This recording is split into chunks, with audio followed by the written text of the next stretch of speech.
I'm curious, Shrews, did you ever participate in anything like this before blockchains? Uh, not exactly. I think on the gaming side, it's definitely pretty unique. But I have been doing like entertainment, interactive, entertainment driven by technology for a long time. So there's a lot of mechanisms and patterns that I'm kind of seeing, in new forms on the blockchain that Dom is experimenting with. And that's definitely what's kind of drawn me to loot and to corruptions. Did you have like some kind of interactive theater gaming background, or more other kinds of games? Not games at all, actually. One of the things that I worked on recently before getting into the Web3 stuff was there was a company called Super Deluxe, which is like an alt comedy kind of internet content creation thing. We would do daily Facebook live streams that were fully interactive, and just like every day was some ridiculous new idea. So like one example would be our office was right across the street from Pershing Square, which is this public park in Los Angeles downtown.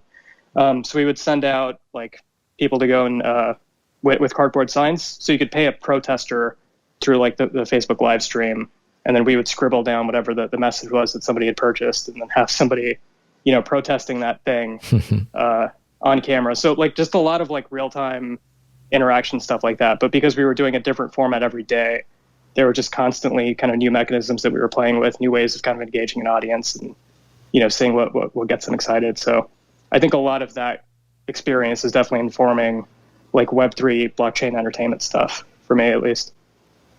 Scott, did you have prior experience with anything similar? No, definitely not. This is all a new experience, but it's super fun. So were you, you're not like a Dungeons and Dragons kind of player, or into Magic the Gathering, or more, I don't even know, pen and paper. I don't know what examples are of pen and paper games. Are they completely invented, or someone will have to teach me? I have played a lot of Magic the Gathering, but that's more of like a one-on-one sort of format, whereas this is more Dungeons and Dragons, where there's like a game master, and then so there's like an imbalance in the play. Like there's one person on one side and then many on the other. So I haven't participated in too many formats like that. Fabian, so how about you? Do you have past experience in this kind of thing? Yeah, I mean, I spent my teenage years playing a lot of pen and paper role playing games with a bunch of friends, and the way the Corruptions project developed totally reminds me of those days, and that's super exciting. Can you tell me, what's a traditional pen and paper game like? What's the experience like? So the core idea is that you have like some sort of game universe, right? Like Dungeons and Dragons, but there are different ones. You have like cyberpunky ones, like Shadowrun, stuff like that. And the way you play is that you have a game master that prepares a story, and there's like stories that you can purchase, and great game masters will make their own. And the players get to play a character, and they have a character sheet, and they have different stats, pretty much like in a computer role playing game.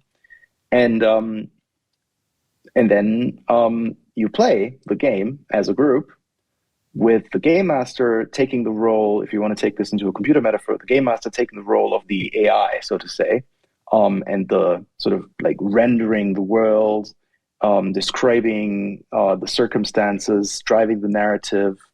But of course, at the same time, the game master can't control everything, and the players will go on little detours, and they will do things that the game master didn't really anticipate. Like they will raid some dungeon that the game master said you never should go into that dungeon, and so on. So it's kind of like there's a decentralized aspect to it that enables emerging narratives, and yeah, this is exactly what Corruptions reminds me of in many ways. The game master sort of is challenged to cope creatively with the belligerent players who are insisting on flirting with the barmaid or whatever, when it's not something they had intended to explore. Totally.